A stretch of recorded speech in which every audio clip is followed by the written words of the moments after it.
now moving on to the really fun part. We have creatures. The deck runs 30. Yes. First one that we run is Alloy Mirror. Mm-hmm. So this is basically, it's a 2/2 mana rock. That's all it is. Nothing crazy. Just like a mana dork. Next, Arcbound Reclaimer. So this is modular too, which is fun because that means it comes in with 2+1/+1 counters, and you can remove those +1/+1 counters to bring back an artifact from your graveyard and put it on top of your library. Really good. So you do know what your next card draw is. Anybody that has mill top card of library can react to it, which is a little annoying, but you don't see a whole lot of that in EDH. Yeah. And anything that puts +1/+1 counters on things, which I don't think this deck really... There's a little bit of it in the deck, but this doesn't happen all that often. It's not really the point. I mean, yeah. The point really is you just get something back with it, which is really, really awesome. So, yeah, that card's really cool. I love this card. Artisan of Kozilek. Drowsy Spell. Always great. And you get a creature card from your graveyard to the battlefield for free. So, hey! Go bring back another Eldrazi or something like that. Or something big. It's really good. Like, Artisan of Kozilek, I have it in my Tasigur EDH deck, and it is so amazing. It's just so good. Cool. Then we have Chief of the Foundry.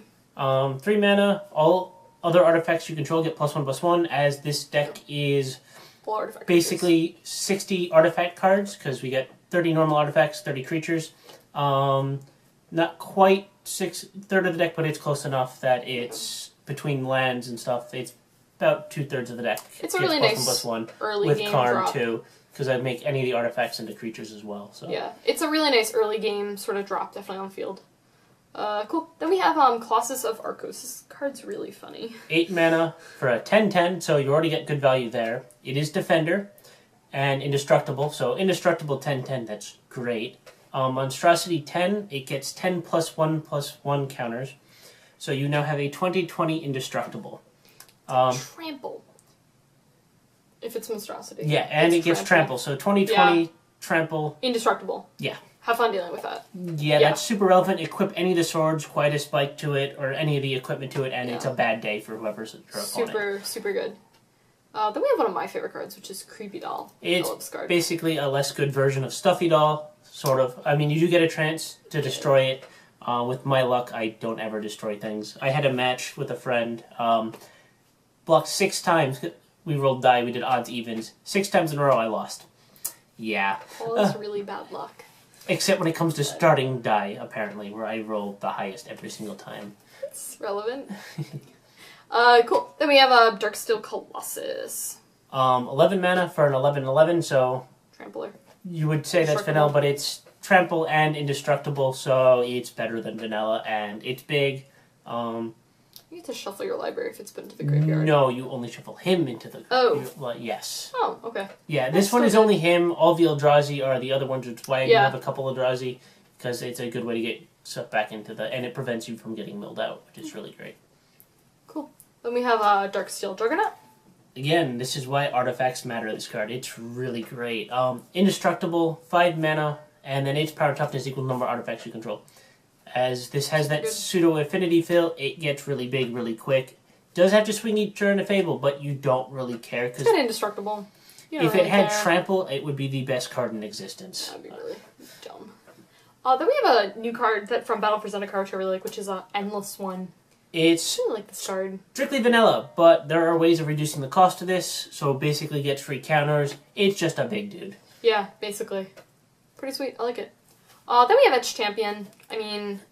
this will 99% of the time when I cast it have Metalcraft. Already, yeah. If not, it'll have Metalcraft probably the next turn, and it's a 2/2. So, I mean, it's just a fun card. It's just absolutely amazing. It's so good. And it's a really, really good early game drop. Yeah. Then we get into this card, which I'm going to do a card focus on because it's just amazing. Hangerback Walker? Yeah, Eddie doesn't like this card, and I don't get it. I mean, I can kind of understand because it is XX, so you get half the mana you pay for it as a +1. But you get all the Thopters, which is great, and then you get the... Yeah, they have flying.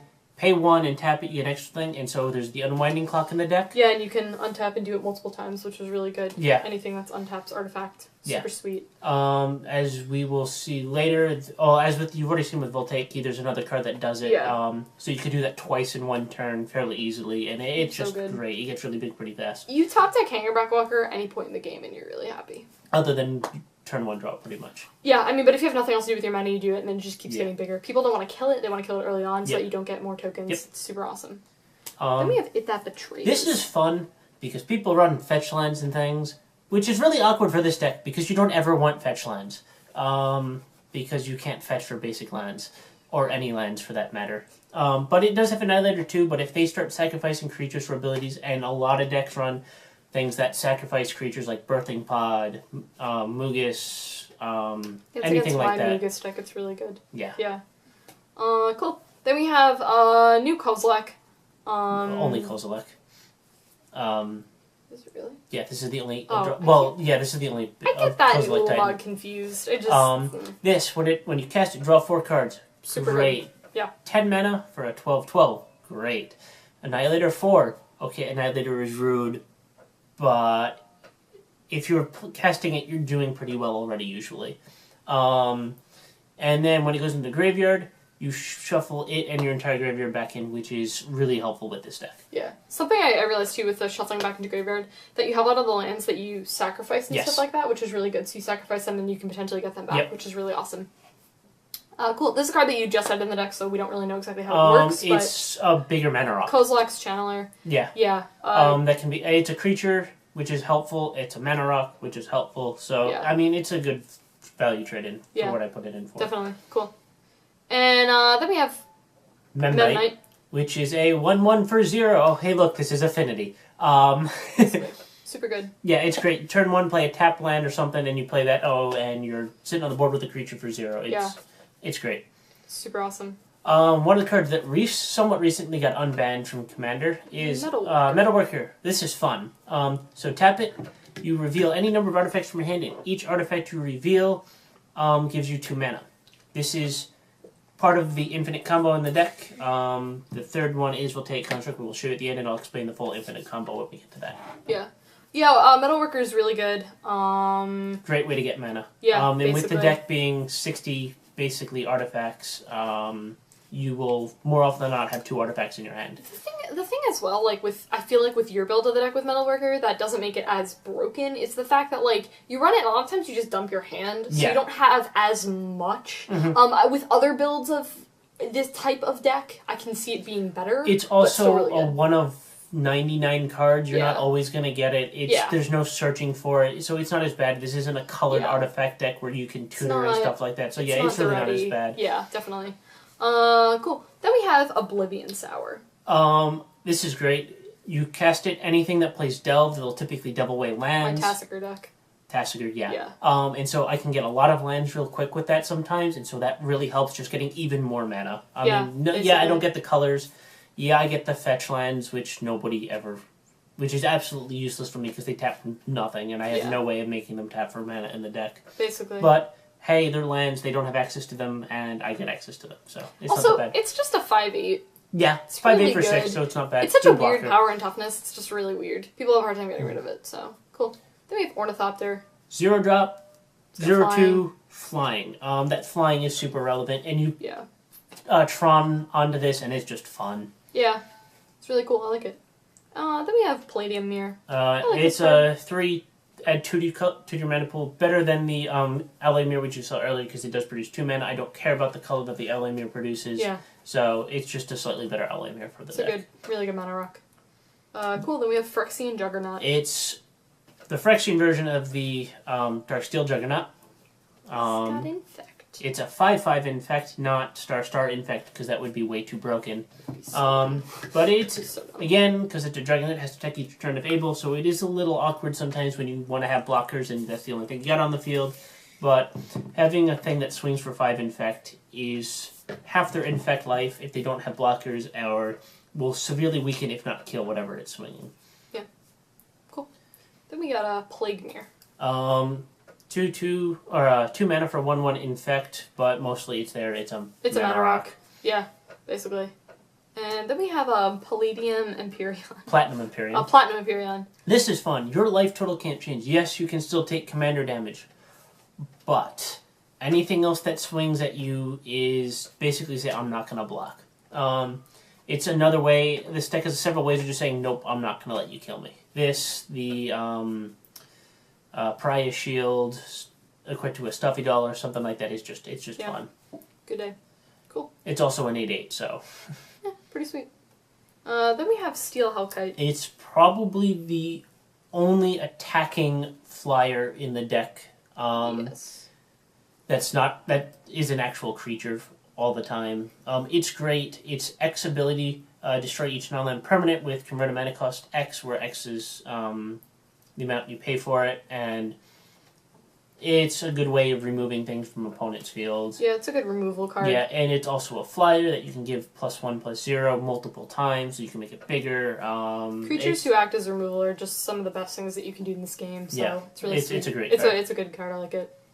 We have Steel Overseer. So good. It's just a great card. 2 mana for 1/1. Tap. Put a +1/+1 counter on each artifact creature you control with Unwinding Clock. With Unwinding Clock, amazing. Super with amazing. Karn, all my artifacts can be creatures, so it's just a great value. Really good. Due to instant speed. Yeah. Super amazing. I love it. And with Hanger Back, putting more counters on that is always great. Yes, absolutely.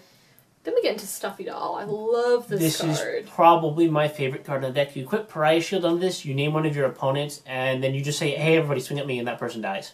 And basically.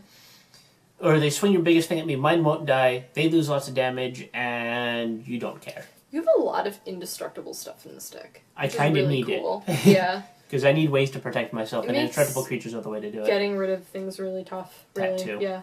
One of the reasons why I really like Fit into Antiquity over a lot of other artifact removal cards, like Naturalized. Yeah, because it's exile. It's exile, which is super good. Yeah, Stuffy Doll is like really amazing. I know like people would be like, Stuffy Doll, blasphemous act. Good day for you. Yeah. Bad day for them, but it's a good day for you. Cool. Then we get into New Lamont. Yes. Exile 2 permanents when you cast them, indestructible, and defending player exiles the top 20 cards of your library. In EDH, that's not as big of a thing, but you still can hit lots of things, and it's a 10/10, so again, it's really good. You get removal and damage, and if I have a Chroma's Memorial, it has haste, and that's just a really bad day for them. Yeah. New Lamog's really sweet. And then Old Ulamog. So remove a permanent, indestructible, and when it hits the graveyard, you put it back in your library. So again, it's another way to cycle my graveyard back into my library if it somehow manages to get killed. Yeah, it's really good. It's indestructible. Really sweet. And then we get Void Winnower. I mean, it's an 11/9 for 9, which again already is great. It's an Eldrazi, so I can reduce the cost of it, and opponents can't cast even spells, and in EDH, there's a lot of even mana cost spells and even cast creatures. Almost all the best things. They can't cast Deadeye Navigator, I don't think, because I believe that's 6. That's 6 mana, yeah. Craterhoof, 6. There's the new thing. I need to look it up now. I'm pretty sure it's 4 and 2 colorless, right? Yeah. It's just going to bother me, so I need to know. Yeah, it's 6. Craterhoof, the new thing that's the same thing as Craterhoof that just got printed in the new Commander decks. A lot of stuff. It stops a lot of key combo pieces in decks, so it's a great card to grab. Yeah. And it's fetchable with the Eye of Ugin as well, so it's just a great time. Yeah. I think that this card probably has some of my favorite flavor in the game, because I just really like the whole, your opponents literally can't even.